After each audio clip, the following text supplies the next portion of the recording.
Tahun kelima hijrah. Tahun kelima hijrah ni apa yang berlaku? Bila Nabi sampai dekat Madinah, kita kena tahu tuan-tuan dan puan-puan, Madinah ni utara Mekah. Perasan tak?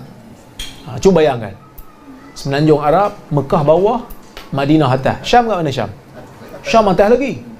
Syam kena lalu kot Tabuk. Masuk, kalau orang Mekah nak pergi ke Syam, dia kena lalu kawasan yang berhampiran dengan Mekah sampai ke atas. Orang Quraisy niaga memang dekat Syam. Sebab zaman tu Syam ni orang pusat perniagaan. Bila dia orang nak pergi ke Syam, dia orang kena lalu ke Madinah. Masa tu Nabi dah dekat Madinah. Dia orang tak selesa. Sebab banyak rombongan yang mereka hantar pergi ke Syam di-ambush oleh orang Islam. Sebab tu kalau orang tanya saya, ada ke boikot ekonomi ni? Tu zaman Nabi. Pemboikotan ekonomi ni ada. Nabi, sebab masa tu Quraisy kan perang dengan Nabi kan. So Nabi sabotage dia punya. Sabotage tu macam jahat sangat kan. So Nabi ambush, Nabi hantar tentera, rosakkan ataupun merampas harta-harta orang Quraisy yang mereka ambil daripada orang Islam. Sebab mereka kafir harbi masa tu, memusuhi Nabi. So dia orang rasa tak ada selesa. Yahudi Bani Nadir pun tak puas hati dengan Nabi. Sebab Yahudi memang tak puas hati dengan Arab ni. Dia tak terima Arab ni sebagai Nabi. Yahudi Bani Nadir pergi jumpa dengan Quraisy. Kita kena lawan dengan Muhammad. Agama kamu lebih baik daripada agama Muhammad. Patutnya kamu kena merintah. Quraisy pun semangat. Yahudi nak backing kita. Bani Nadir pergi jumpa dengan Bani Quraizah. Bani Quraizah pun semangat nak lawan Nabi. Pergi jumpa dengan Arab Ghatafan. Arab Ghatafan pun nak lawan Nabi. So mereka buat pakatan. Pakatan ni dipanggil sebagai pakatan. Jangan sebut pakatan harapan lah. Pakatan Ahzab. Lebih kurang je Ustaz kan? Jangan. Ni Pakatan Ahzab. Pakatan Ahzab ni ada lebih kurang dalam 10,000 orang himpun nak lawan Nabi Muhammad yang berada di Madinah. So Nabi dapat tahu. Nabi hantar Zubair bin Awam untuk pergi ke Bani Quraizah tengok ada tak, betul ke mereka ni nak lawan kita. Dia kata betul. Nabi hantar lagi 3 orang sahabat nak tengok betul-betul ke tak betul. Betul memang nak lawan. Akhirnya Nabi mesyuarat dengan sahabat-sahabat, macam mana kita nak buat ni? So kalau pakatan ni ramai kan, kalau dia orang datang serang kita, memang tak boleh nak lawan lah. Orang Islam kan ramai. So Salman Al-Farisi bagi cadangan. Korek parit. Bila korek parit, korek tu waktu sejuk. Musim sejuk ni. Waktu tu waktu sejuk. Jadi bila waktu sejuk, lapar tu kuat sikit lah. Itu yang sahabat semua pakat lapar, ikat batu dekat perut. Nabi pun ikat batu dekat perut. Tunjuk lapar lah. Jadi masa duk korek-korek itulah Nabi Yusuf sebut perkataan ni. Kenapa Nabi sebut perkataan ni? Sebab Nabi pun kesian dengan sahabat.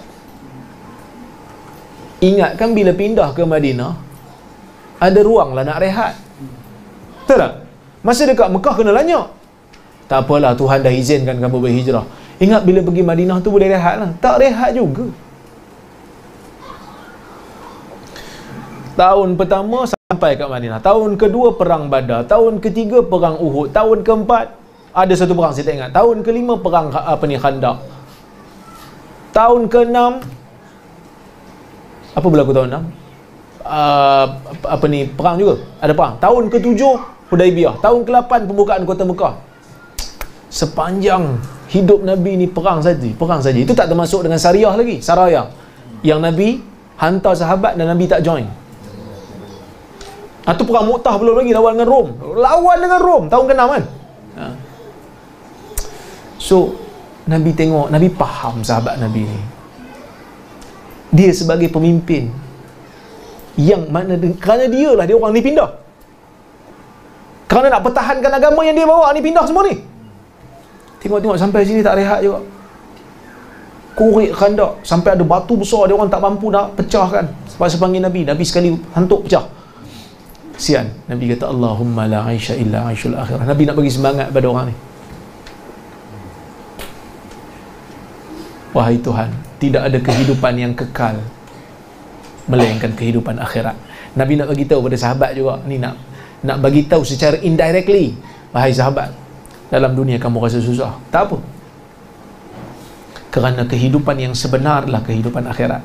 Kehidupan dalam dunia ni tak apalah, kita tak rehat, tak apa, kerana semua benda yang kita buat ni dalam dunia, kalau buat ni kerana agama, akan dihitung sebagai pahala. Fa'aslihil ansar, fa'aslih al-ansar wal muhajirah. Perbaikilah ansar dan perbaikilah muhajirin. So, Nabi doa, muhajirin dengan ansar ni dapat doa Nabi. Takkanlah doa Nabi tak mustajab. Takkan tiba-tiba Nabi mati terus dua-dua ni jadi murtad macam mana Syiah kata. Betul orang kata, orang ni betul-betul anti dengan Syiah. Saya bukan anti dengan Syiah sebab dia Syiah. Saya anti dengan Syiah ni sebab dia tak hormat dengan sahabat Nabi. Sampai pergi umrah pun tak tenang kan, tempat buat recording. Tu lah kameraman tu kat belakang. Dua puak yang dapat doa Nabi secara khusus. Bukan kata doa Nabi, Allah Ta'ala sebut dalam Quran, radhiyallahu anhum wa radu'an. Allah reda kepada mereka dan mereka reda dengan Allah. Takkanlah dua golongan ni tiba-tiba jadi murtad lepas Nabi tak ada. Dia orang ni berkorban apa saja untuk Nabi ni. Jadi berlakulah perang Khandaq. Nabi doa supaya perbaiki. Perang Khandaq berlaku, bertembunglah di antara golongan Ahzab dan juga sahabat Nabi. Dia orang tak berjaya masuk. Dia terpaksa hantar panah. Jadi dalam perang ni ada seorang sahabat Nabi terkena panah, dikatakan di lengan dia, iaitu Sa'ad bin Mu'az. Dan bila dia terkena panah tu, dia doa kat Nabi. Dia kata, Ya Allah, tolong kekalkan aku seketika untuk aku lawan Quraisy. Tolong kekalkan. So doa tu mustajab. Sampai habis perang dia berjaya lah, maksudnya dia hidup. Dikatakan Sa'ad bin Mu'az ni bila dia luka, dia luka kat lengan dia, dia ambil apa? Besi panas untuk berhentikan darah, tutup luka. Dan dia sampai ke perang Bani Quraizah. Sebab lepas Nabi pergi perang Khandaq, kan Bani Quraizah betray Nabi. Lepas perang Khandaq tu, terus Allah arahkan Nabi untuk pergi ke Bani Quraizah, lawan dengan Bani Quraizah pula. Masa itulah luka yang dipekup dengan besi panas tu pecah, dan masa itulah Sa'ad bin Mu'az meninggal dunia. Dan Sa'ad bin Mu'az, bila dia meninggal dunia, arasy Tuhan bergegar kerana kehebatan dia memperjuangkan agamanya.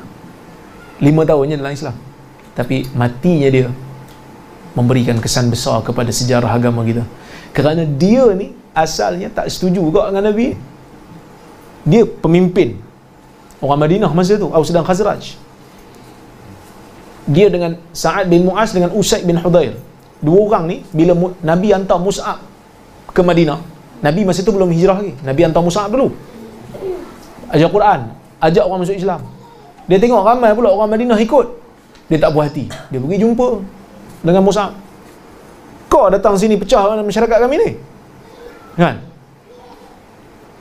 Mus'ab kata, boleh tak dengar dulu? Kalau dengar kau rasa suka, kau boleh ikut. Kalau tak suka, kami tak kacau kau lagi. Dia pun letak panah dia, dengar. Mus'ab pun baca ayat Quran. Dia kata, bagus ya. Dia masuk Islam. Kita kadang kita benci ni kat satu orang sebab kita tak dengar dulu. Kalau kita dengar dulu, mungkin tambah benci pada ke, kan? Tapi mungkin ada kita ubah fikiran, kan? Jadi bila dah ramai ni perang Khandaq, Sa'ad bin Mu'az pun dah terkena panah apa semua, Nabi berdoa kepada Allah supaya Allah Ta'ala berikan bantuan. Jadi Allah hantar angin yang sejuk kepada orang Quraisy, dan orang-orang yang ada di Khandaq itu, tiba-tiba mereka rasa takut. Angin tu angin yang sejuk, angin yang kuat sehingga menterbalikkan periuk belanga mereka, sehingga kemah-kemah pun berterbangan dan akhirnya mereka bertempiaran lari. Jadi itulah yang berlaku pada perang Khandaq. Sebab itu bila kita buat umrah ke, masa sa'i itu kan kita sebut wa hazamal ahzaba wahdah kan, kerana memang perang Khandaq ni Allah kalahkan tentera Ahzab tu hanya dengan hantar angin. Maksud kekuasaan Allah tu hantar rihan wa junudan lam tarauha, hantar angin dan malaikat yang kamu tak nampak. Dengan tu aja Allah Ta'ala boleh kalahkan pakatan tu. So jangan risaulah. Kita buat perjuangan agama ni, besar mana pun pakatan, selagi mana Allah tak izin untuk beri mudarat, dia tak akan beri mudarat pada kita.